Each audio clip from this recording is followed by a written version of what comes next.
இயேசு கிறிஸ்துவ சொந்த ரட்சகரா ஏற்றுக்கொண்டோமோ, மேபி நம்ம அப்பா, அம்மா கிறிஸ்டியனா இருக்கலாம். அப்பா, அம்மா கிறிஸ்டியனா இருக்கனால நம்ம கிறிஸ்டியனா ஆக முடியாது. முதலாவது அது நம்ம தெரிஞ்சுக்கணும். நம்ம சொந்த வாழ்க்கையில இயேசு கிறிஸ்துவ சொந்த ரட்சகரா ஏற்றுக்கொண்டா மட்டும் தான், நம்ம வந்து ஒரு கிறிஸ்துவனாய் மாற முடியும். அதாவது எப்படின்னா, என்னுடைய சுயம் பை நேச்சர் வந்து நான் பாவி இல்லையா? அதாவது நான் பாவம் செய்யலன்னு யாருமே சொல்ல முடியாது. ஸோ அந்த பாவத்திலிருந்து நம்ம இயேசு கிறிஸ்துவுட்ட நம்ம என்ன கேட்டோம்? கடவுளே என்னால இந்த பாவத்திலிருந்து வெளிய வர முடியாது. நான் வந்து ஒரு படுகுழியில இருக்கிறேன். என்ன கைப்பிடிச்சு தூக்கி விடுங்க அப்படின்னு சொன்ன உடனே இயேசு கிறிஸ்து என்ன பண்ணாருன்னா, அவருடைய விலையுயர்ந்த ரத்தத்த சிந்தி நம்மள என்ன பண்ணாரு, அந்த உளையான சேற்றிலிருந்து நம்மள தூக்கி மேல கொண்டு வந்துட்டார். ஸோ இப்ப நம்ம யாருன்னா, நம்ம கிறிஸ்தவர்கள். கிறிஸ்தவர்லாம் என்னன்னா, ஃபார் எக்ஸாம்பிள் வந்து இப்ப நீங்கலாம் இருக்கிறீங்க. நம்மளுக்கு வந்து அப்பா, அம்மா இருப்பாங்க இல்லையா? சப்போஸ் நான் வந்து எங்க அப்பாக்கு பிள்ளை அப்படின்னா, எனக்கு வந்து என்ன கேரக்டர் இருக்கணும்னா, எங்க அப்பாவோட கேரக்டர்ஸ் கண்டிப்பா இருக்கணும். கரெக்ட்டா? ஸோ நான் சும்மா வந்து இப்ப எங்க அப்பா பேர் வந்து ஜெய்சிங்ன்னா, நான் ஜெய்சிங் பையன்னு சொல்லிட்டு எங்க அப்பாவுக்கு ஆப்போசிட் கேரக்டரா ஐ மீன் நல்ல கேரக்டர மட்டும் நான் சொல்றேன். ஆப்போசிட் கேரக்டரா இருந்தேன்னு வச்சுக்கங்களேன், இவருக்கு பொறந்த பையன் மாரியே இல்லையே! இல்ல, அவங்க அப்பா எப்படி இருக்கிறாரு, இவன் அப்படியே ஆப்போசிட்டா இருக்கிறானேன்னு சொல்லி நெறைய பேர் சொல்லுவாங்க இல்லையா? அதேதான். ஸோ நம்ம ஒரு கிறிஸ்தவன்னா, நம்ம கிறிஸ்துவின் பிள்ளைகள்ன்னு சொல்லிக்கிறோம். பட் நம்ம வந்து கிறிஸ்துவை பிரதிபலிக்கிறோமாங்கிறத நம்ம இன்னைக்கு பார்க்க போறோம் இல்லையா? ஏன்னா இயேசு கிறிஸ்து இந்த உலகத்துல வாழ்ந்த ஜஸ்ட் ஒரு 33 அண்ட் ஹால்ஃப் தான். ஒரு யூத் தான் அவரு ஆக்சுவலா இல்லையா? அந்த 33 வருஷத்துல 3 வருஷம் ஊழியத்துல அவரு செய்த ஊழியத்த தான் இன்னைக்கு நம்ம செய்து கொண்டிருக்கிறோம் இல்லையா? எல்லாருமே செய்து கொண்டிருக்கிறாங்க. அதுல அவரு சொன்ன ஒரு பெரிய வேர்ட் என்னன்னா, நீங்க வந்து மேபி உங்ககிட்ட பைபிள் இருந்தா நீங்க எடுத்துக்கலாம். அப்படி இல்லன்னா just you note it down ஆக்சுவலா. அந்த வசனங்கள்லாம் நோட் பண்ணிக்கங்க. மேபி நீங்க ஆல்ரெடி கேட்டுருக்கலாம். பட் இந்த வசனங்கள்லாம் உங்க இடத்துல பேசும் ஆக்சுவலா. யோவான் 4:34 நீங்க வாசிச்சீங்கன்னா, இயேசு அவர்களை நோக்கி, "நான் என்னை அனுப்பினவருடைய சித்தத்தின் செய்வது, அவருடைய கிரியையின் முடிப்பதே என்னுடைய போஜனமா இருக்கிறது." அதாவது பிதா என்ன அனுப்பிச்சிருக்கிறாரு. அவருடைய சித்தத்தை செய்றது, அவரு என்ன சொல்றாரோ, அத நான் அப்படியே செய்றது தான் என்னுடைய போஜனமா இருக்கிறது. அதாவது என்னன்னா, நான் சாப்பிடுற மாரி, எங்க அப்பா சொல்றத நான் செய்யறது எப்படின்னா, நான் சாப்பிடுற மாரி. அதுதான் இயேசு கிறிஸ்துவோடைய மிஷன் ஸ்டேட்மெண்ட் ஆக்சுவலா. இந்த உலகத்துல அவர் வந்ததோட மிஷன் ஸ்டேட்மெண்ட் என்னன்னா, 1 வந்து பிதா யாருன்னு நமக்கு காமிச்சாரு. 2வது வந்து அவருடைய சித்தத்த செய்றதுக்கு தான் வந்தார். ஸோ நம்ம இயேசு கிறிஸ்துவின் பிள்ளைகள்ன்னு சொன்னோம்னா, நம்ம என்ன பண்ணணும்னா, இயேசு கிறிஸ்துவோட சித்தத்த நம்ம வாழ்க்கையில நம்ம அப்படியே செய்யணும். நம்ம அது செய்றோமா? அதுதான் ஃபர்ஸ்ட் கொஸ்டின் மார்க். கிறிஸ்டியன் பேர் வச்சுக்கலாம், கிறிஸ்டியன் சொல்லிக்கலாம். But whether we follow Jesus Christ in everything in our life. ஒவ்வொரு ஸ்டெப்லயும் அவர ஃபாலோ பண்றோமா? எப்படி நம்ம ஃபாலோ பண்ண முடியும்? இல்லையா? நமக்கு வந்து எப்படி ஃபாலோ பண்ண முடியும்னா, நமக்கு கொடுக்கப்பட்ட வேதம் தான். வேதத்துல தான் கடவுள் என்ன பண்ணியிருக்காரு, அவருடைய ஹார்ட், அவருடைய இருதயம் அங்க தான் இருக்கு. நம்ம வேதத்தை படிச்சு தியானிக்கும்போது, கடவுள் வந்து நம்ம ஒரு வாழ்க்கையில எப்பப்ப என்னென்ன நடக்கணும், எப்படி நடக்கணும்னு சொல்லி நமக்கு அழகா சொல்லிக் குடுத்திருக்கார். ஸோ அதுக்காக சரி மேபி நம்ம எல்லாருமே வந்து நீங்க எல்லாமே வந்து மேபி ஒரு டீன்ஸ்ல இருந்திருப்பீங்க. அட்லீஸ்ட் ஒரு 20 ஏஜ்க்குள்ள 15-20க்குள்ள இருப்பீங்கன்னு நான் விசுவாசிக்கிறேன். இல்லன்னா ஒரு 16 ஒரு 14-20க்குள்ள இருப்போம். ஸோ இவ்ளோ வருஷத்துல நம்ம பைபிள் எவ்ளோ நம்ம படிச்சிருக்கிறோம். So including me. நானும் வந்து டீனேஜ்ல பைபிள்லாம் நான் அவ்வளோ வாசிச்சது கிடையாது. நான் வளர்ந்தது வந்து என்னுடைய அத்தை வீட்ல. அத்தை வந்து கம்பல் பண்ணிட்டே இருப்பாங்க. டெய்லியும் பைபிள் படிடா, பைபிள் படிடான்னு சொல்லும்போது, ரொம்ப ஈஸியா இருந்தது என்னன்னா, அப்பலாம் சங்கீதம் தான. இப்பவும் சங்கீதம் தான். சங்கீதம் படிப்போம். இல்லன்னா வந்து நீதிமொழிகள் படிப்போம். அதுக்கு மேல நான் மூவ் பண்ணதே இல்ல. ஸோ அப்ப என்ன ஆகும்னா, என் வாழ்க்கையில நான் டீனேஜ் வாழ்க்கையில போம்போது, நான் தடுக்கி விழும்போது, எனக்கு அந்த வசனம் கிரியை செய்யாது. ஏன்னா என்கிட்ட அந்த வசனம் இல்லைல்ல. அந்த வசனம் இருந்தா தான் என்ன பண்ணும், நான் செய்தது தவறுன்னு எனக்கு சொல்லிக் குடுக்கும். அந்த வசனம் இல்லாதனால நான் தடுக்கி விழுந்து, விழுந்து, விழுந்து என்ன பண்ணிட்டு இருந்தேன், நார்மலா லிட்டரலா ஒரு பிக் எப்படி இருக்கும் பார்த்தீங்களா? அந்த பிக் வந்து அந்த சேத்துக்குள்ள உட்கார்ந்து சுத்திக்கிட்டே இருக்கும் பாருங்களேன். அதுதான் அந்த பாவம். அந்த பாவத்துக்குள்ளேயே உட்கார்ந்து சுத்திக்கிட்டே இருப்போம். நானும் அப்படிதான் இருந்தேன். சுத்திக்கிட்டே இருந்தேன் ஆக்சுவலா. ஸோ அந்த பாவத்திலிருந்து வெளிய வரணும்னா, நமக்கு வந்து ஒரு வெளிச்சம் வேணும். அந்த வெளிச்சம் எங்கிருந்து கிடைக்கும்னா, வசனத்திலிருந்து தான் கிடைக்கும். ஸோ அதனால நான் இப்ப உங்கள அர்ஜ் பண்றேன் ஆக்சுவலா. பீப்பிள்ஸ் அப்பார்ட் ஃப்ரம் சங்கீதம், மேபி நீங்க பைபிள் படிப்பீங்கன்னு நான் விசுவாசிக்கிறேன். Apart from Sam and Proverbs அத விட்டு நீங்க வெளிய வாங்க தயவு செஞ்சு. வெளிய வந்துட்டு ஸ்டார்ட் ஃப்ரம் நியூ டெஸ்டமென்ட். புதிய ஏற்பாடுகள மத்ததிலிருந்து படிக்க ஆரம்பிப்பீங்க. இல்லையா? இன்னைக்கு கூட டாலி வந்து சர்ச்ல வந்து அ அ கன்ஃபர்மேஷன் கிளாஸ் எடுக்கும்போது, மத்தேயு எடுப்பான்னு சொன்னதுக்கு ஒரு பையனுக்கு மத்தேயு தெரியலையாம். ஸோ நம்ம கிறிஸ்துவர்ல இருக்கிறோம். பே சந்ததி சந்ததியா கிறிஸ்துவர்கள் இருக்கிறோம். மத்தேயு first book of New Testament எங்க இருக்குன்னு நமக்கு தெரியாம இருக்கிறோம் இல்லையா? ஸோ அதுதான் அந்த அளவுக்கு தான் நம்ம வந்து பைபிள நம்ம படிச்சிருக்கிறோம், தியானிக்கிறோம் இல்லையா? அதனால தான் என்ன ஆகுதுன்னா, நம்ம ஒன்ஸ் வந்து நம்ம உலகத்துல போம்போது நம்மனால அந்த உலகத்தின் பிள்ளைகளாய் மாறிர்றோம். இல்ல நம்ம கிறிஸ்துவன்னு சொல்லிட்டு நமக்கு வந்து ஒரு ஐடென்டிட்டி கிடைக்கவே இல்ல. நம்ம கிறிஸ்துவ பின்பற்றுங்கிற ஒரு ஐடென்டிட்டி நமக்கு இல்லவே இல்லை இல்லையா? ஏன் நம்ம கிறிஸ்துவ பின்பற்றோம்னா, நம்ம வந்து என்ன பண்ணோம், "ஏசப்பாட்ட என்னோட பாவத்தெல்லாம் மீட்டுக் கொள்ளுங்கன்னு" சொன்னோம் இல்லையா? சொன்ன உடனே நம்ம யாருக்கு சொந்தமாயிட்டோம்னா, நமக்கு சொந்தம் கிடையாது. ஃபர்ஸ்ட் ஆஃப் ஆல் அது நம்ம புரிஞ்சுக்கணும் ஆக்சுவலா. நம்ம கிறிஸ்தவன்னு சொல்லிக்கிட்டு, நான் எனக்கு சொந்தம், எனக்கு ஒரு சுயம் ஒண்ணு இருக்கு, எனக்கு ஒரு பேஷன் இருக்கு, எனக்கு ஒரு வில் இருக்கு, எனக்கு ஒண்ணு பிடிச்சிருக்கு, நான் அத தான் செய்ய போறேன்னு சொன்னா, வி ஆர் நாட் கிறிஸ்டியன். நீங்க வந்து 1 கொரிந்தியர் 6:19-20 இல்லையா? 1 கொரிந்தியன்ஸ் 6:19-20 நீங்க படிச்சு பார்த்தீங்கன்னா, நான் உங்களுக்கு வாசிக்கிறேன். உங்கள் சரீரமானது நீங்கள் தேவனாலே பெற்றும், உங்களில் தங்கியும் இருக்கிற பரிசுத்த ஆவியினுடைய ஆலயமாயிருக்கிறதென்றும், நீங்கள் உங்களுடையவர்கள் அல்லவென்றும் அறியீர்களா? நம்மளுடைய பாடி யாருடைய ஆலயமா இருக்கிறது? ஹோலி ஸ்பிரிட் நம்ம இருதயத்துல வாசம் பண்ணிட்டு இருக்காரு. ஸோ, இப்ப நம்ம யாருன்னா, நம்ம வந்து நமக்கு சொந்தம் கிடையாது. We belongs to God. 20வது வசனம் வாசிச்சீங்கன்னா, கிரயத்துக்கு கொல்லப்பட்டீர்களே! ஆகையால் தேவனுக்கு உடையவர்களாகி நீங்கள் சரீரத்தினாலும், உங்கள் ஆவியினாலும் தேவனை மகிமைப்படுத்துங்கள். நம்ம எதுக்கு கொல்லப்பட்டிருக்கிறோமா? கிரயத்துக்கு கொல்லப்பட்டிருக்கோம். அதாவது நம்ம பாவத்துல இருந்தோம். பாவத்தின் சங்கிலியில இருந்தோம். அந்த சங்கிலிய என்ன பண்ணிட்டு இருந்தான்? சாத்தான் பிடிச்சு வச்சுட்டு இருந்தான். அவங்கிட்ட இருந்து நம்மள மீட்டுக் கொண்டது யாருன்னா, இயேசு கிறிஸ்து தன்னுடைய ரத்தத்த குடுத்து மீட்டுக் கொண்டார். ஸோ, இப்போ நம்ம யாருக்கு சொந்தம்? சாத்தானுக்கு சொந்தம் கிடையாது. நமக்கு சொந்தம் கிடையாது. நம்ம வந்து இயேசு கிறிஸ்துவுக்கு சொந்தம். அத முதல்ல நம்ம புரிஞ்சுக்கணும் ஃபர்ஸ்ட் ஆஃப் ஆல். கிறிஸ்டியன்னா அதுதாங்க. இதுதான் நம்ம ஸ்டார்ட்டிங் பாயிண்ட். நம்ம வாழ்க்கையில ஸ்டார்ட்டிங் பாயிண்ட் என்னன்னா, ஃபர்ஸ்ட் நம்ம யாருடைய பிள்ளைகள்? இயேசு கிறிஸ்துவின் பிள்ளைகள். நமக்கு நம்ம சொந்தம் கிடையாது. நம்ம இயேசுவின் பிள்ளைகள். அப்ப நம்ம என்ன பண்ணணும்னா, இயேசு கிறிஸ்துவின் சித்தத்தை அறிந்து அத செய்றது தான் ரொம்ப முக்கியம். அதுதான் ரொம்ப கஷ்டமான காரியம். ஏன்னா, அதுக்கு தான் நம்ம வேதம் தியானிக்கணும். வேதத்துல தான் அவருடைய சித்தம் இருக்கு இல்லையா? நம்ம அத தியானிக்காதனால தான் நமக்கு அவருடைய சித்தம் என்னன்னு நமக்கு தெரியாம, நம்ம உலகத்தின் பிள்ளைகளா மாறிட்டோம். இல்லையா? நம்ம பாருங்களேன், நம்ம வந்து ஃபார் எக்ஸாம்பிள் சிம்பிளா பொய் சொல்லக்கூடாதுன்னு நமக்கு வந்து தெரியும். நம்ம வந்து சின்ன வயசுலேருந்து ஒரு கமாண்ட்மென்ட் நமக்கு தெரியும். கட்டளை தெரியும். நம்ம சரளமா பொய் சொல்லுவோம். சிம்பிளா நம்ம காலேஜ் போறோம். "ஏன்பா இன்னைக்கு ரெக்கார்ட் எழுதலன்னு?" கேட்டா, "இல்ல மேம் எழுதுனேன். நான் வீட்ல வச்சுட்டு வந்துட்டேன்." நம்ம ரெக்கார்ட் பேக்குள்ள தான் வச்சிருப்போம். ஆனா எழுதியிருக்க மாட்டோம். ஏன்னா சொன்னா மேம் தப்பா நினைப்பாங்க. இல்ல நம்மள வந்து மார்க் கம்மி பண்ணிருவாங்க. இந்த மாரி நமக்கு ஒரு பயம் இருந்துட்டு நம்ம என்ன பண்றோம், ஃபர்ஸ்ட் வந்து டிசோபீடியன்ஸ். மேம் சொன்னாங்க எழுதல, ஓகே. ஏன் எழுதல? ஃபர்ஸ்ட் ஆஃப் ஆல் அது ஒரு டிசோபீடியன்ஸ். 2வது வந்து பொய் சொல்றோம் இல்லையா? பார்க்குறோம்ல, ஒரு பாவம் அடுத்தது பாவத்துக்கு வழிவகுக்குது. இல்ல அதுதான். ஸோ நமக்கு வந்து வசனம் தெரிஞ்சாலும் நம்ம என்ன பண்றோம், இந்த உலகத்தின் பிள்ளைகளாய் மாறிட்டோம். அதுக்கு தான் ஒரு வசனம் இருக்கு. நீங்க பார்த்தீங்கன்னா, ரோமர் 12:2ல நீங்கள் இந்த பிரபஞ்சத்திற்கு ஒத்த வேஷம் தெரியாமல், தேவனுடைய நன்மையும், பிரியமும், பரிபூர்ணமான சித்தம் இன்னதென்று பகுத்தறியத்தக்கதாக உங்கள் மனம் புதிதாகிறதுனாலே மறுரூபமாங்கள். இல்லையா? நம்ம ஹார்ட் என்ன பண்ணணுமா? டிரான்ஸ்ஃபார்ம் பண்ணணுமா. எப்படி டிரான்ஸ்ஃபார்ம் பண்ணணுமா? இந்த உலகத்தின் பிள்ளைகள் மாரி இருக்கக்கூடாது. இல்ல வேர்ல்ட்லி நீங்க நெனச்சு பாருங்களேன். நமக்கும் இந்த உலகத்தின் பிள்ளைக்கும் என்ன டிஃபரன்ஸ்னா, நம்ம உலகத்தின் பிள்ளைகள் மாரி நம்ம பேச மாட்டோம், நடக்க மாட்டோம், சிந்திக்க மாட்டோம், செயல்பட மாட்டோம். இந்த வேர்ல்டே போர்னோகிராஃபி பாக்குது. நான் பார்க்க மாட்டேன். நான் யாருடைய பிள்ளையா? இயேசு கிறிஸ்துவின் பிள்ளை. இந்த உலகமே ஓடிடிக்குள்ள உட்கார்ந்துட்டு இருக்கு. பிஞ்சி வாட்ச் பண்ணுது. கன்டினியூஸா ரீல்ஸ் பார்க்குறோம். கன்டினியூஸா டிக்டாக்ல உட்கார்ந்துட்டு இருக்கோம். நான் பார்க்க மாட்டேன். நான் யாருடைய பிள்ளையா? இயேசு கிறிஸ்துவின் பிள்ளை. ஸோ அதுதான் அந்த உலகத்தின் ஒத்த வேஷம் தரிக்காம இருக்கிறது இல்லையா? எல்லாரும் வந்து ஒரு ஒரு ஒரு ஒரு லூட் ஜோக் இல்லையா? அதாவது நம்ம மத்த ஆப்போசிட் ஜெண்டர் கூட ஷேர் பண்ண முடியாத அளவுக்கு ஒரு ஜோக் நம்ம பேசுறோம். அந்த மாரி ஜோக்க கேட்டு நம்ம சிரிக்கிறோம். நம்ம WhatsAppல ஷேர் பண்ணிட்டு இருக்கோம். Facebookல ஷேர் பண்ணிட்டுருக்கோம். Instaல ஷேர் பண்ணிட்டு இருக்கோம். இதுதான் இந்த உலகத்தின் ஒத்த வேஷம் தரிக்கிறது. நமக்கும் அவங்களுக்கும் பேர் என்ன? நம்மளுக்கு என்ன டிஃபரன்ஸ் என்ன இருக்கு? பேர் வச்சுக்கிறோம் இல்லையா? கிறிஸ்தவ பேர் வச்சிருக்கோம். ஆனா நம்ம WhatsApp ஸ்டேட்டஸ்ல நம்ம என்ன வச்சிருக்கிறோம்? இல்ல சினிமா பாட்டு வச்சிருக்கிறோம். இல்ல ஒரு லவ் சாங் வச்சுட்டு இருக்கிறோம். ஸோ அது என்ன காமிக்குதுன்னா, இட் ஷோஸ் அஸ் இல்லையா? நம்முடைய ஹார்ட்ட தான் அங்க காமிக்குது. நம்ம என்ன திங்க் பண்றோங்கிறது நம்ம ஸ்டேட்டஸ் காமிச்சிருது இல்லையா? இருதயத்தின் மிகுதினால் வாய் பேசும். அதே மாரி தான் நம்ம என்ன திங்க் பண்றோமோ, அத நம்ம ஸ்டேட்டஸா வைக்கிறோம், ஷேர் பண்றோம், மத்தவங்கட்ட பேசுறோம். இந்த உலகத்தின் பிரபஞ்சத்திற்கு ஒத்த வேஷம் தரிக்கிறதுனால என்ன ஆகுதுன்னா, நம்மனால தேவனுடைய சித்தத்த செய்யவே முடியாது. ஃபர்ஸ்ட் ஆஃப் ஆல் நம்ம என்ன பண்ணணும், இந்த உலகத்தின் வேஷம் தரிக்கவே கூடாது. இல்ல? நம்ம ஹார்ட் எப்ப டிரான்ஸ்ஃபார்ம் ஆகும்னா, நம்ம வேதத்தை தியானிக்க தியானிக்க ஆவியானவர் உள்ள வந்து கிரியை செய்ய ஆரம்பிப்பார். அதாவது நம்ம இனிஷியலா பேசணும் இல்லையா? அந்த ஆவியானவர் வந்துட்டாருன்னு வச்சுங்களேன், உள்ள வந்து கன்விக்ட் பண்ணுவார். இல்ல நம்மளுடைய மனசாட்சின்னு ஒண்ணு இருக்கு இல்லையா?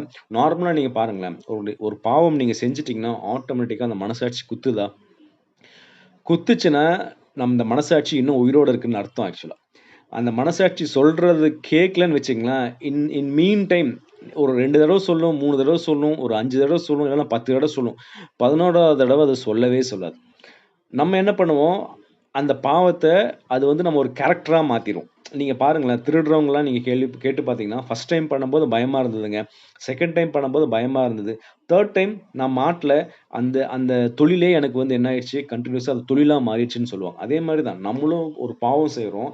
அந்த பாவத்த வந்து கடவுள் மனசாட்சி மூலமா உறுத்துறார். இல்லையா? அந்த உறுத்தும்போது என்ன ஆகும்னா, கடவுள்ட்ட ஒப்புருவாரு. கடவுளே என்ன மன்னிச்சிடுங்க கடவுளே. உமக்கு பிரியமில்லாம இத செஞ்சுட்டேன். என்ன மன்னிங்க. என்னால இந்த பாவத்த விட்டு வெளிய வர முடியல கடவுளே. எனக்கு ஹெல்ப் பண்ணுங்கன்னு ஒரு ஹார்ட்ஃபுல் பிரேயர் நம்ம பண்ணோம்னா, கண்டிப்பா ஹோலி ஸ்பிரிட்டோட பவர்னால நம்மளால அந்த பாவத்த விட்டு வெளிய வர முடியும். அப்படி இல்லன்னு வச்சுங்களேன், நம்ம ஜாலியா இது நல்லா இருக்கே, இந்த பாவம் நல்லா இருக்கே, ஹேப்பியா இருக்கே, என்னுடைய மாம்சத்துக்கு அது ரொம்ப இன்பமா இருக்கே அப்படின்னு சொல்லிட்டு அதுல உட்கார்ந்துட்டே இருந்தோம்னா, நம்மனால அந்த பாவத்த விட்டு வெளிய வரவே முடியாது. இல்லையா? அதுதான் இந்த பிரபஞ்சத்தின் ஒத்த வேஷம் தரிக்கிறது இல்லையா? பேட்டர்ன் ஆஃப் தி வேர்ல்ட் இங்கிலீஷ்ல பார்த்தீங்கன்னா, பேட்டர்ன் இந்த வேர்ல்டு மாரியே, இந்த உலகத்தின் பிள்ளைகள் மாரியே நம்ம இருப்போம். நமக்கும் மத்தவங்களுக்கும் டிஃபரன்ஸே தெரியாது இல்லையா? ஸோ இந்த வேர்ல்டுனா என்னன்னு சொல்லி நீங்க பார்த்தீங்கன்னா, நீங்க 1 யோவான் 2:16 நீங்க வாசிச்சீங்கன்னா, நான் அந்த வசனத்த வாசிக்கிறேனே. 1 யோவான் 2, 15, 16, 17. 1 யோவான் 2ஆம் அதிகாரம் 15, 16, 17. உலகத்திற்கு உலகத்திலும் உலகத்தில் உள்ளவைகளும் அன்பு கூறாதிருங்கள். ஒருவன் உலகத்தில் அன்பு கூர்ந்தால் அவனிடத்தில் பிதாவின் அன்பில்லை. ஏனெனில் இதுதான் உலகம். இல்லையா? நம்ம உலகம் நம்ம என்ன சொல்றோம்? உலகத்தின் ஒத்த வேஷம் தரிக்கக்கூடாதுங்கிறது என்னன்னா, ஏனெனில் மாம்சத்தின் இச்சையும், கண்களின் இச்சையும், ஜீவனத்தின் பெருமையுமாகிய உலகத்தில் உள்ளவைகள் எல்லாம் பிதாவினால் உண்டானவைகள் அல்ல. அவைகள் உலகத்தினால் உண்டானவைகள். இதெல்லாம் யாரோட இந்த உலகத்தின் ஆசையெல்லாம் எதனால உண்டாச்சு? பிதாவினால் உண்டானது கிடையாது ஆக்சுவலா. Sorry. It is created by Satan. இல்லையா? ரொம்ப முக்கியமானது இந்த இச்சைகள். லஸ்ட் இல்ல? லஸ்ட் ஆஃப் தி ஃப்ளஷ்ன்னு சொல்றோம் இல்லையா? லஸ்ட் ஆஃப் தி ஃப்ளஷ்ன்னா நம்ம என்ன நெனைக்கிறோம்? நம்ம மாம்சத்துக்கு இல்லையா? நம்மளுடைய பாடிக்கு எதெல்லாம் பிடிக்குதோ ஃபார் எக்ஸாம்பிள் காலையில நம்ம எந்திரிச்சு பிரேயர் பண்ணணும்னு நமக்கு தெரியும் ஆக்சுவலா. பட் எவ்வளோ பேர் நம்ம காலைல எந்திரிச்சு பிரேயர் பண்றோம்? இல்லப்பா. இல்ல? அது மட்டும் இல்ல. காலைல எந்திரிச்சு காலேஜ் போணும், ஸ்கூல் போணும்னா கூட எழுப்புனா எந்திரிக்கவே மாட்டேங்கிறோம். இல்ல? இன்னும் கொஞ்ச நேரம் தூங்குறோம். இன்னும் கொஞ்ச நேரம் தூங்குறோம். அதுதான் அந்த லஸ்ட்டு. அது நான் வந்து அந்த உடம்பு கேட்குது. எனக்கு வந்து இந்த டயர்டா இருக்கிறேன். எனக்கு தூக்கத்த குடுன்னு சொல்லி கேட்ட உடனே, நம்ம என்ன பண்றோம்? ஓகே தூங்கு. இன்னும் 2 நிமிஷம் தூங்குன்னு சொல்லி நமக்கு அது ஃபீட் பண்ணிக்கிட்டே இருக்கோம் பாருங்க. அதுதான் லஸ்ட். சாப்பாடு சொல்லலாம். இல்லையா? கிரேவிங். நீங்க நார்மலா இப்ப நீங்கலாம் பார்த்தீங்கன்னா, யூடியூப்ஸ்ல அதிகமான பார்க்கப்படுகிற வீடியோ என்னன்னு நீங்க பார்த்தீங்கன்னா, இந்த ஃபுட்டி வீடியோ தான். எங்க போனாலும் அந்த சமைக்கிற வீடியோஸ், அந்த ஹோட்டல்ஸ்ல சாப்பிடுற வீடியோஸ், இதெல்லாம் போட்டு என்ன பண்றாங்க, பீப்பிள் டிராவல் பண்ணி போறாங்க. 300 கிலோமீட்டர், 400 கிலோமீட்டர் டிராவல் பண்ணி ஒரு பிரியாணி சாப்பிடுறதுக்கு போறாங்க. இதுதான் அந்த மாம்சத்தின் இச்சை. எனக்கு வந்து அந்த மாம்சத்தின் இச்சைய நான் எப்படியாவது தீர்த்துக்கணும். நான் கண்ல பார்க்குறேன். கண்ல பார்த்த உடனே எனக்கு அந்த மாம்சத்துல இச்சை வந்துருச்சு. அந்த இச்சைய நான் வந்து எப்படியாவது ஃபுல்ஃபில் பண்ணணும். இல்ல இது மட்டும் இல்ல. நெறைய போர்னோகிராஃபி அடிக்ஷன்ஸ் இல்லையா? பார்க்குறேன். நான் கண்ல பார்த்துக்கொண்டே இருக்கிறேன். இன்னைக்கு நான் பார்க்கிறேன். இது என்ன ஆகும்னா, பின்னாடி அது ஒரு பெரிய பாவமா வந்துரும். இல்லையா? நம்ம ஒன்ஸ் வந்து தேவனுக்கு பிரியமில்லாத ஒரு காரியம் பார்க்கும்போது, அங்க 3 பேர் இருப்பாங்க. யார் யார் தெரியுமா? ஒண்ணு நம்ம இருப்போம். ஒண்ணு வந்து ஏஞ்சல்ஸ் இருப்பாங்க. 3வது வந்து சாத்தான் உட்காந்துட்டுருப்பான். சாத்தான் என்ன தெரியுமா பண்ணுவான்? "என்ன கடவுளே! உங்க பையன்னு சொன்னா, உங்க பொண்ணுன்னு சொன்னா, இங்க உட்கார்ந்து போர்னோகிராஃபி பார்த்துட்டு இருக்கான்." அப்படின்னு சொல்லி சிரிப்பான். அங்க ஏஞ்சல்ஸ் எல்லாம் என்ன பண்ணுவாங்கன்னா, தலை குனிந்து உட்கார்ந்துட்டு இருப்பான். ச்சே! என் பிள்ளை, என் ரத்தத்த குடுத்து நான் மீட்டு கொண்டேன். இன்னைக்கு தேவனுக்கு பிரியமில்லாத ஒரு காரியம் செய்து கொண்டிருக்கிறான். கதவெல்லாம் பூட்டிட்டு இருக்கு. யாருக்குமே தெரியாதுன்னு நெனச்சு அவன் செஞ்சு கொண்டிருக்கான். ஆனா, சாத்தான் பார்த்துட்டு இருக்கான். கடவுள் பார்த்துட்டு இருக்கிறாரு. ஏஞ்சல்ஸ் பார்த்துட்டு இருக்காங்கன்னு தெரியாம, இப்படி செஞ்சுட்டு இருக்கானேன்னு சொல்லி கடவுள் ரொம்ப ஹர்ட் பண்ணுவாரு. ஒவ்வொரு தடவையும் நம்ம பாவத்துல விழும்போது என்ன ஆகுதுன்னா, மறுபடியும் நம்ம வந்து என்ன பண்ணிட்டுருக்கோம், இயேசு கிறிஸ்துவ சிலுவையில அறைஞ்சு கொண்டே இருக்கிறோம். அன்னைக்கு ரோமர் அறைஞ்சாங்க. இன்னைக்கு நம்ம லிட்டரலா நம்ம அறைஞ்சு கொண்டே இருக்கிறோம். ஸோ, அதனால இன்னைக்கு நம்ம ஆவியானவரை கேட்கும்போது, கண்டிப்பா நமக்கு வந்து இந்த உலகத்தின் வேஷம் தரிக்காம, தேவனுடைய பிள்ளைகளாய் ஒவ்வொரு நாளும் மாற ஹெல்ப் பண்ணுவார் இல்லையா? நான் ரொம்ப சின்ன வயசா இருக்கு. நான் ரொம்ப டீனேஜ்ல இருக்கிறேன். நான் ரொம்ப சின்ன பிள்ளையா இருக்கிறேன். என்னால முடியாது அப்படின்னு சொல்றது கிடையவே கிடையாது இல்லையா? அதற்காக தான் வேதத்துல நெறைய எக்ஸாம்பிள்ஸ் கொடுக்கப்பட்டிருக்கு இல்லையா? நெறைய எக்ஸாம்பிள்ஸ் நம்ம அதுக்கு தான் வேதம் படிக்கணும்னு சொல்றோம். இல்லையா? நம்ம இந்த மாரி சிச்சுவேஷன்ஸ்லாம் நம்ம நம்ம போம்போது, நம்ம எப்படி வெளிய வர முடியும்னு சொல்லி நமக்கு தேவன் நெறைய வார்த்தைகள் கொடுத்திருக்காரு. பழைய ஏற்பாடு காலத்துல நம்ம நெறைய பார்க்கிறோம். இன்னைக்கு வந்து முக்கியமா இந்த மாம்சத்தின் இச்சை குறித்து நம்ம பார்க்கும்போது, தானியேல் குறித்து நம்ம பார்ப்போம். ஒரு ஷார்ட்டா ஒரு 10 மினிட்ஸ்ல அத பார்த்து முடிச்சுருவோம் இல்லையா? தானியேல் நீங்க பார்த்தீங்கன்னா, அ அவரு வந்து 17 இயர்ஸ்ல அடிமையா போறார். நெனச்சு பாருங்க. 17 வயசுல ஒரு டீனேஜ்ல அவர் என்ன பண்றாருன்னா, தன்னுடைய சொந்த தேசத்த விட்டுட்டு பாபிலோன் தேசத்துக்கு அடிமையா கொண்டு போப்பட்றாங்க. அந்த சிச்சுவேஷன் திங்க் பண்ணி பார்க்குறீங்களா? நம்ம இருக்கிறோம் இந்தியால இருக்கிறோம். திடீர்னு வந்து பாகிஸ்தான் வந்து அட்டாக் பண்ணி நம்மளெல்லாம் வந்து தூக்கிட்டு போனா எப்படி இருக்கும்? நம்ம பேரு கூட மாத்திட்டாங்க. நீங்க அங்க பாருங்களேன், அங்க இருக்கிற இவரு நமக்கு ஒரு பேரு குடுத்துருக்காங்க. தானியேல்ன்னு குடுத்தா, இவங்க என்ன பண்றாங்க, அந்த பேரையே மாத்திட்டாங்க. அந்த அளவுக்கு அப்ரஷன் அங்க. இல்லையா? நம்ம வந்து மேபி அத ஒரு ஹிஸ்டரியா நம்ம படிச்சுட்டு போயிர்றோம். பட் அந்த சிச்சுவேஷன்ல இருந்து நெனச்சு பாருங்களேன். அப்பா, அம்மாவ விட்டுட்டு, அப்பா, அம்மாவும் மேபி அடிமைகளா கொண்டு வந்திருக்கலாம். ஃப்ரெண்ட்ஸ விட்டுட்டு, கூட பிறந்தவங்கள விட்டுட்டு, நம்மள போய் ஒரு ஏலியன் இடத்துல கொண்டு போய் உட்கார வச்சா, அந்த அந்த சிச்சுவேஷன் எப்படி இருக்குன்னு நெனச்சு பாருங்களேன். அப்ப என்ன ஆகும்னா, நமக்கு கோவம் தான் வரும். "ஏன் கடவுளே என்ன இப்படி பண்ணீங்க? நான் உமக்காக தான வாழ்ந்தேன். உம்முடைய பிள்ளையா தான் இருந்தேன். இயேசு கிறிஸ்து சொந்த ரட்சகரா ஏற்றுக்கொண்டேனே. எனக்கு ஏன் இந்த பிரச்சனைன்னு சொல்லி கண்டிப்பா நம்மனா இருந்தா புலம்பியிருப்போம் இல்லையா? ஆனா தானியேல் அப்படி இல்லங்க. தானியேல் நீங்க பாருங்களேன். 1:8 தானியேல் 1:8 வாசிச்சீங்கன்னா, தானியேல் ராஜாவின் போஜனத்தினாலும், அவர் பானம் பண்ணும் திராட்சரசத்தினாலும் தன்னை தீட்டுப்படுத்தலாகாதென்று தன் இருதயத்தில் தீர்மானம் பண்ணிக் கொண்டான். தீர்மானம் பண்ணிக் கொண்டு. தானியேல் பார்த்தீங்கன்னா, 17 இயர்ஸ்ல பைபிள் கிடையாது அவர் கையில. அப்பா, அம்மா கூட கிடையாது. கைட் பண்றதுக்கு யாருமே கிடையாது. அவரு என்ன எங்க இருக்கிறாருன்னா, பாபிலோன் வந்து ஒரு பாவப்பட்ட உலகத்திலேயே அதிகமான பாவம் இருக்கிற ஒரு தேசத்துல இருக்கிறாரு. புறஜாதி மக்கள் இருக்கிறாரு. அதாவது இப்ப எப்படின்னா, நம்ம இங்க இருக்கிறோம். இந்த தேசத்துல இருக்கிறோம். நம்மள சுத்தியும் என்ன பண்றாங்க? நான் கிறிஸ்டியன்ஸ் தான் அதிகமா இருக்காங்க. அதே மாரி தான் அங்கவும். இல்ல அ யூதர்கள் யாருமே கிடையாது. புறஜாதி மக்கள் இருக்கிறாங்க. அந்த இடத்துல அவர் என்ன பண்றாரு? தேவனுக்கு வைராக்கியமா இருக்கிறார். இல்ல சின்ன வயசுல படிச்ச அந்த பாடம். 17 இயர்ஸ் தான் ஆகுது. 17 இயர்ஸ்ல அவரு எல்லாமே படிச்சு முடிச்சுட்டாரு. அதனால தான் இந்த போஜனத்த நான் சாப்பிட மாட்டேன். ஏன்னா, யூதர்கள் முறைப்படி நீங்க பார்த்தீங்கன்னா, இந்த பன்றி கறி சாப்பிட மாட்டாங்க. திராட்சை ரசம் குடிக்க மாட்டாங்க. அதாவது மது இல்லையா? ஒயின் அந்த மாரி அதெல்லாம் குடிக்க மாட்டாங்க. அதே மாரி வந்து கேமல் கறி சாப்பிட மாட்டாங்க. இதெல்லாம் சாப்பிட மாட்டாங்க. அது அவருக்கு வந்து கடவுள் உணர்த்தியிருக்காரு. உணர்த்த உடனே அவர் என்ன பண்றாரு? நான் சாப்பிட மாட்டேன் அப்படின்னு சொல்லி எங்க தீர்மானம் எடுக்கிறாரு? மனசுல தீர்மானம் எடுக்கிறாரு. இல்ல அந்த வசனம் கிரியை செய்யுது. இன்னைக்கும் அப்படிதான். நம்ம லைஃப்ல போய்க்கொண்டே இருக்கிறோம். ஒரு இடத்துல போறோம். அந்த சூழ்நிலைகள்லாம் எப்படி இருக்குன்னா, அந்த பாவத்துல நம்ம தள்றதுக்கான சூழ்நிலை தான் இருக்குது. ஆனாலும் அந்த வசனம் நம்ம படிச்ச வசனம் என்ன பண்ணும்னா, ஆவியானவர் எடுத்து நம்ம இருதயத்துல குடுப்பார். அப்போ ஆட்டோமேட்டிக்கா நமக்கு ஒரு பெலன் குடுப்பார் கடவுள். இல்ல நம்ம என்ன பண்ணுவோம், எந்திரிச்சு நிப்போம். இல்ல, இல்ல இந்த மாரி நான் பண்ண மாட்டேன். ஃபார் எக்ஸாம்பிள் ஆஃபீஸ்ல வந்து ஒரு நார்மலா ஒரு ராங் ரிப்போர்ட் எழுதுனோம்னா, நமக்கு ஒரு ப்ரமோஷன் கிடைக்கும். இல்ல ஒரு காலேஜ்ல வந்து நம்ம வந்து ஒரு பிட் எழுதுனோம்னா என்ன பண்ணலாம்? நம்ம வந்து ஒரு நல்ல மார்க் கிடைக்கும். இல்லன்னா வந்து நம்ம எழுதுனது வந்து நம்ம பாஸ் ஆயிருவோம். நம்ம பக்கத்துல இருக்கிறவனுக்கு காமிப்போம். நல்லது செய்றேன்னு சொல்லி நம்ம என்ன பண்ணுவோம்? அவன கெடுத்துக் கொண்டிருப்போம். இந்த மாரி எல்லாம் பண்ணும்போது, நம்ம தாட் வரும்போது வசனம் வசனம் வந்து நம்மளுக்கு கிரியை செய்யும். இல்லையா? அதுதான் நம்ம பைபிள் படிக்கணும். நீங்க பாருங்களேன், தானியேல் பாருங்களேன். எப்படி ஒரு சின்ன ஒரு டெசிஷன் தான் எடுக்குறாரு. நான் சாப்பிட மாட்டேன் அவ்வளோதான். ஆட்டோமேட்டிக்கா நீங்க பாருங்களேன், அங்க நீங்க தானியேல் நீங்க படிச்சிருப்பீங்கன்னு நெனைக்கிறேன். அந்த அவங்களுக்கு வந்து தானியேலுக்கு வந்து கூட்டிட்டு வராங்க. கூட்டிட்டு வந்தோனே அவங்களுக்கு வந்து அந்த கல்தேயர்ன்னு லாங்குவேஜ சொல்லிக் குடுக்குறாங்க. நாலேட்ஜ் கடவுள் குடுக்குறார். நீங்க மேபி நீங்க உங்களுக்கு தமிழ், இங்கிலீஷ் தெரியல ஆக்சுவலா. 3வது லாங்குவேஜ் இப்ப நீங்க படிக்கணும்னு நெனச்சு பாருங்க. எவ்ளோ கஷ்டமான காரியம். என்னுடைய ஆஃபீஸ்லலாம் பார்த்தீங்கன்னா, புதுசா அந்த ஜெர்மன் படிக்க சொல்றாங்க, ஸ்பானிஷ் படிக்க சொல்றாங்க. இன்னைக்கு படிச்ச வேர்ட்ஸ் எங்கனால அடுத்த நாள் மனசுல நிக்க மாட்டேங்குது. எங்க ஆஃபீஸ்ல நெறைய ஃப்ரெஷர்ஸ் இருக்காங்க. 21, 22, 23 அந்த மாரி ஏஜ்ல நெறைய பசங்க, பொண்ணுங்க இருக்காங்க. அவங்கனாலேயே அந்த லாங்குவேஜ் படிச்சா அவங்களுக்கு நிக்க மாட்டேங்குது. அவங்க பாஸே பண்ண முடியல. ஆனா நீங்க பாருங்க, கடவுளுடைய ஞானம் அங்க கொடுக்கப்படுது தானியேலுக்கு. ஏன்னா, அவர் தனியா நிக்கிறார். இந்த உலகத்தின் ஒத்த வேஷம் நான் தரிக்கவே மாட்டேன். நமக்கு நாலேட்ஜ் இல்லன்னு நெனைக்கிறீங்களா? என்னால வந்து இந்த காலேஜ்ல என்னால படிச்சு எக்ஸெல் ஆக முடியாது. இந்த ஸ்கூல்ல படிச்சு என்னால எக்ஸெல் ஆக முடியாது. என்னோட வேலையில நான் எக்ஸெல் ஆக முடியாதுன்னு நெனைக்கிறீங்களா? கடவுளுக்காக நீங்க வைராக்கியமா நில்லுங்க. அவரு உங்களுக்கு ஞானத்த குடுப்பார். இல்லையா? தானியேலுக்கு குடுக்குறாரு. தானியேல் மட்டும் இல்ல, கூட 4 பேர். இல்ல அனனியா, மிஷாவேல், அசரியா 4 பேரும் அந்த லாங்குவேஜ், லோக்கல் லாங்குவேஜ் கத்துக்கிறாங்க. எவ்ளோ பெரிய காரியம். மேபி நம்ம அத படிக்கும்போது ஈஸியா இருக்கு. நீங்க நெனச்சு பாருங்க. இந்த டைம்ல நமக்கு இவ்ளோ யூடியூப் வீடியோஸ் இருக்கு. சாஃப்ட்ல எல்லாமே டிஜிட்டல்ல வச்சிருக்கோம். மேபி நம்ம ஒரு தடவ தெரியலனா கூட மறுபடியும் போட்டு, போட்டு கேட்டு அது என்னன்னு நம்ம தெரிஞ்சுக்கலாம். தேடி, தேடி படிக்கலாம். அப்பலாம் அப்படி கிடையாது. இல்ல பேப்பர் இருந்ததா கூட நமக்கு தெரியல. எல்லாம் தோள்ல எழுதியிருப்பாங்க. அந்த லாங்குவேஜ் கத்துக்கிறது எவ்வளோ கஷ்டமான காரியம். எழுதுறது கூட அவருக்கு தெரியுமா? அந்த அளவுக்கு கடவுள் ஞானம் ஏன் குடுத்தாருன்னு நீங்க பார்த்தீங்கன்னா, தானியேல் கடவுளுக்காக வைராக்கியமா இருந்தார். ஸோ நம்ம இன்னைக்கு ஞானத்துல குறைவுபடுறோமா? கடவுள்ட்ட கேட்போம். கடவுளே, நான் இந்த உலகத்தின் ஒத்த வேஷம் நான் தரிக்க மாட்டேன் கடவுளே. எனக்கு ஞானத்த குடுங்க. எனக்கு படிப்புல ஞானத்த குடுங்க கடவுளே.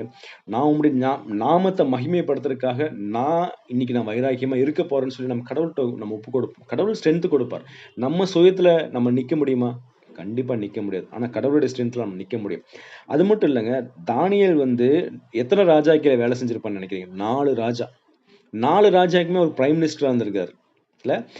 நீங்க நார்மலா பாருங்களேன். ஒரு ராஜா வரும்போது என்ன ஆகும்னா, அவருக்கு கீழ இருக்கிற எல்லா அதிகாரிகளையும் என்ன பண்ணுவாங்க, ட்ரான்ஸ்ஃபர் பண்ணிருவாங்க. இல்லன்னா வந்து கொலை பண்ணி போட்டுருவாங்க பழைய காலத்துல. ஆனா கடவுள் பாருங்களேன், அந்த ஒரு வைராக்கியமாய் நின்ன அந்த ஒரு ஸ்டாண்ட்ஸுக்காக 4 ராஜா நேபுகத்நேசர், பெல்ஷாத்தார், தரியு, கோரேஸ், சைரஸ் இவங்க எல்லாத்தையும் 4 ராஜாக்கு கீழ ஒரு பிரைம் மினிஸ்டரா இருக்காரு. தட் இஸ் காட் இல்லையா? நம்ம ஒரு ஸ்டெப் தான் எடுத்து வைக்கிறோம். ஒரே ஒரு ஸ்டெப் தான் தானியேல் எடுத்து வச்சார். அவருக்கு பாருங்களேன், கடவுள் 4 ராஜா கீழ உயர்ந்த பதவியில வச்சிருக்கிறார் கடவுள். ஏன்னா, கடவுளுக்கு வைராக்கியமாய் நிக்கிறார். அது மட்டும் இல்ல. அவருக்கு வந்து நாலேட்ஜ் கடவுள் வந்து ஆவிக்குரிய வரங்கள குடுக்கிறார் இல்லையா? அதாவது நீங்க நார்மலா நமக்கு ஒரு விஷன் வருது. அப்படி இல்லன்னா ஒரு ஒரு என்ன சொல்றது? ஒரு கனவு வருதுன்னா, அதுக்கு வந்து கனவு சொன்னா தான் நெறைய பேர் என்ன சொல்லுவாங்க, அதுக்கு மீனிங் சொல்லுவாங்க. ஆனா தானியேல் பாருங்க, கனவு என்னன்னு சொல்றாரு, அதுக்கு மீனிங் என்னன்னு சொல்றாரு. அதுதான் கடவுளுடைய ஆவிக்குரிய வரங்கிறது ஆக்சுவலா. கடவுளுக்காக நம்ம வைராக்கியமா நிக்கும்போது என்னன்னா, இந்த உலகத்தின் ஆசீர்வாதம் மட்டும் கிடையாதுங்க. ஆவிக்குரிய ஆசீர்வாதம். நெறைய பேருக்கு இதுதான் இந்த ஒரு ஆசீர்வாதம் தான் நம்ம கேட்கிறதே இல்ல. மேபி நம்ம உலகத்தின் ஆசீர்வாதம்லாம் நம்ம கேட்போம். ஆனா ஆவிக்குரிய ஆசீர்வாதம், அந்த குடுத்த விஷன அப்படியே அவர் என்ன பண்றாரு, இன்டர்பிரெட் பண்றாரு. அந்த நாலேட்ஜ் எப்படி கிடைச்சது எப்படி கிடைச்சது தானியேலுக்கு? இல்ல, அந்த ஒரு வைராக்கியம் தான். நான் இந்த உலகத்தின் ஒத்த வேஷம் தரிக்க மாட்டேன். நான் தனியா நிற்பேன். இந்த திராட்சை ரசத்த நான் குடிக்க மாட்டேன். இந்த சாப்பாட நான் சாப்பிட மாட்டேன். தைரியமாய் நிக்கிறார். அந்த ஒரே ஒரு ஸ்டெப். அந்த ஒரு ஸ்டெப்னால பாருங்களேன், எவ்வளோ ஆசீர்வாதங்கள் தானியேலுக்கு கிடைக்குது. இல்ல? அது மட்டும் இல்லங்க. அவரு தேவனுக்கு வைராக்கியமா நிக்கும்போது, அவர தூக்கி சிங்கத்துல போடுறாங்க. சிங்கத்துல போடும்போது அவருக்கு என்ன வயசுன்னு நினைக்கிறீங்க? 80 இயர்ஸ் இருக்கும்னு நினைக்கிறேன். 80 வயசு அவருக்கு. சிங்கத்துல கொண்டு போய் உள்ள போடுறம்போது. நம்ம இன்னைக்கு வந்து நம்ம வந்து தானியேலு குறித்து பெருசா பேசுறோம். 17 வயசுல இருந்த அதே வைராக்கியம் 80 வயசு வரைக்கும் தானியேலுக்கு இருக்குங்க. எப்படி? தேவனோட இருக்கிறாருங்க. தேவனோட கன்டினியூஸா இருக்கிறார். தானியேலுக்கு வந்து ரெவலேஷன்ஸ் கடவுள் குடுக்குறார். அதாவது கடவுள் இயேசு கிறிஸ்து போம்போது என்னென்னலாம் நடக்கும்? 2வது அ வருகையில என்னெல்லாம் நடக்குங்கிற ரெவலேஷன்ஸ் எல்லாம் எப்படி யோவானுக்கு கொடுக்கப்பட்டதோ, அதே ரெவலேஷன்ஸ் இங்க தானியேலுக்கும் கொடுக்கப்படுகிறது. அதுதான். அந்த ஒரு ஸ்டாண்ட்ஸ். நான் இந்த உலகத்தின் ஒத்த வேஷம் தரிக்க மாட்டேன். நான் தேவனுக்காக வைராக்கியமாய் நிப்பேன் அப்படிங்கிறது தான். இல்ல சிங்கத்தின் கெபில நம்ம பார்த்தோம். 80 வயசு வரைக்கும் தானியேல் அப்படியே இருக்கிறாரு. அவரும் அந்த அந்த ஒரு ஸ்டான்ஸ்னால தானியேல் என்ன சொல்றாரு, சிங்கம் என்ன சாப்பிட்டாலும் சரி, நான் என்ன பண்ணுவேன், 3 நாள் நான் ப்ரே பண்ண தான் செய்வேன். இல்ல நெறைய பேர் நம்ம கேள்விப்படுறோம் இல்லையா? ஒரு ஒரு வேலையில ஒரு ஆசீர்வாதம் வருதுன்னு சொன்னா, எவ்ளோ கோல்மால்ஸ் எல்லாம் பண்றோம். நெறைய பேர் நம்ம கேள்விப்படுறோம் இல்லையா? தான் ஒரு கிறிஸ்டியனே சொல்லிக்க மாட்டாங்க. ஏன்னா எனக்கு ப்ரமோஷன் போயிரும். இல்ல எனக்கு வந்து அந்த மேம் இல்லன்னா அந்த சார் வந்து கிறிஸ்டியன கண்டா பிடிக்காது. நான் கிறிஸ்டியன் தெரிஞ்சதுன்னா எனக்கு வந்து மார்க் கம்மி பண்ணிருவாங்க. அதனால நான் கிறிஸ்துவன் நான் வெளிய காமிச்சுக்க மாட்டேன்னு சொல்லி, அந்த 5 மார்க், 10 மார்க்குக்காக நம்ம தேவன மறுதலித்துட்டு இருக்கோம். தானியேல் பாருங்க அப்படியெல்லாம் இல்லவே இல்ல. நீ என்ன வேணா போட்டுக்கோ ராஜா. நான் என்ன பண்ணுவேன், யூசுவலா நான் என்ன பண்ணுவேன், டெய்லியும் 3 நாள் நான் ப்ரே பண்ணுவேன். நான் பாட்டுக்கு கதவ திறந்து போட்டு நான் பாட்டுக்கு ப்ரே பண்ணிட்டே இருப்பேன். நீங்க என்ன வேணா பண்ணிக்க. நீ சிங்கத்துல கெவில போட்டாலும் சரி, என்ன தூக்கு மரத்துல போட்டாலும் சரி, நான் தேவனுக்காக நான் வைராக்கியமா இருப்பேன். உலகத்தின் ஒத்த வேஷம் தரிக்கவே இல்லங்க.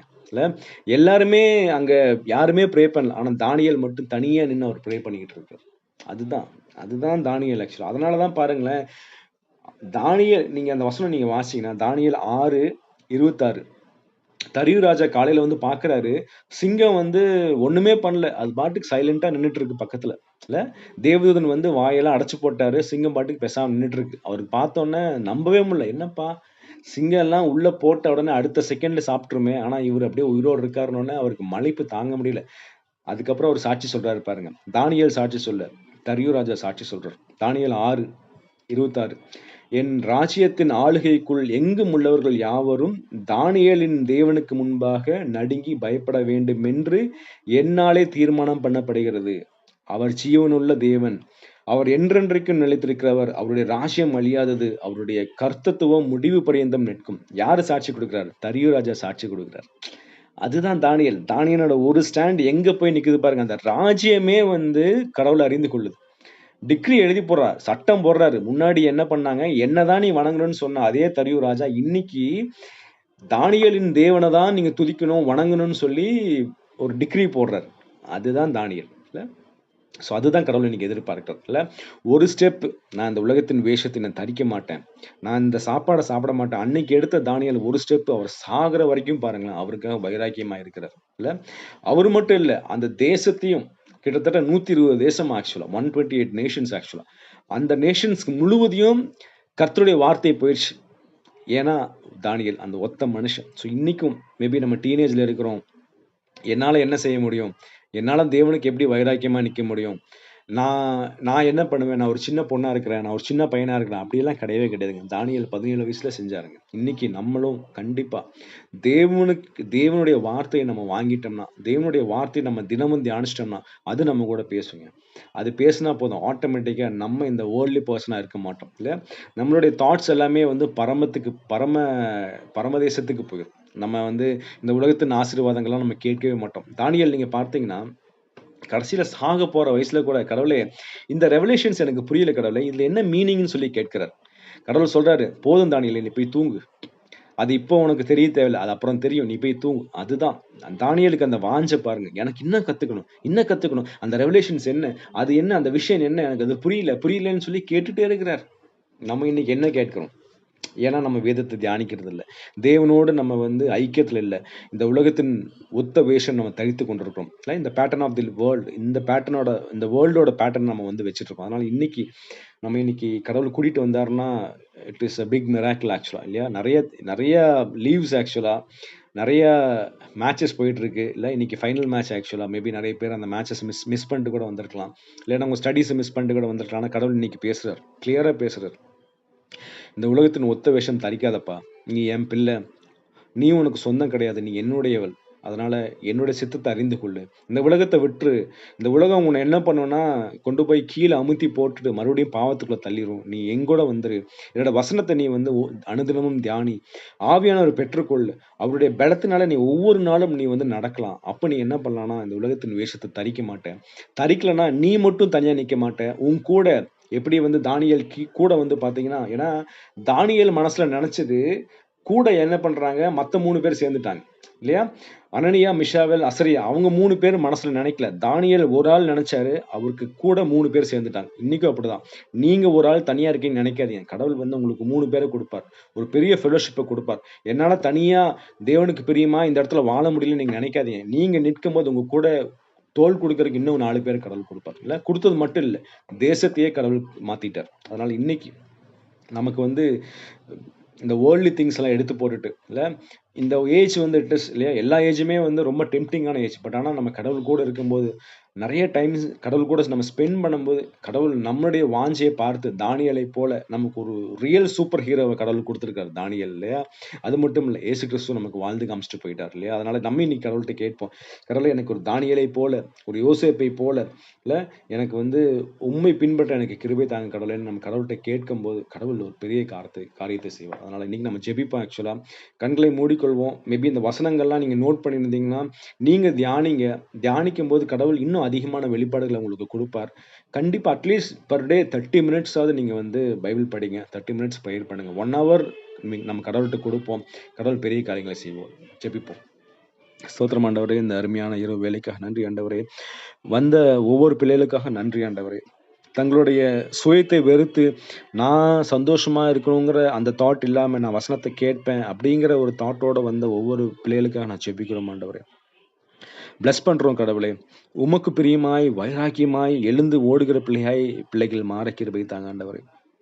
அவர்கள் மூலியமாய் ஒரு தேசத்தை கலக்க நீங்க ஒரு பிளான் வச்சிருக்கீங்க. நாங்க விசுவாசிக்கிறோம் ஆண்டவரே. தானியேலை வைத்து நீங்க ஒரு 120 தேசத்துக்கும் உம்முடைய வசனத்தை நீங்க கொண்டு போனீங்க இயேசப்பா. அதே மாரி எங்களுடைய பிள்ளைகளையும் வைத்து நெறைய புறதேச மக்களுக்கும், புறஜாதி மக்களுக்கும் நீங்க வசனத்த கொண்டு போங்க. அதற்கு நாங்க முதல்ல இந்த உலகத்தின் ஒத்த வேஷம் தெரியாமல் இருக்க எங்களுக்கு கிருபை தாங்க. எங்களுக்கு அந்த பலத்த குடுங்க ஆண்டவரே.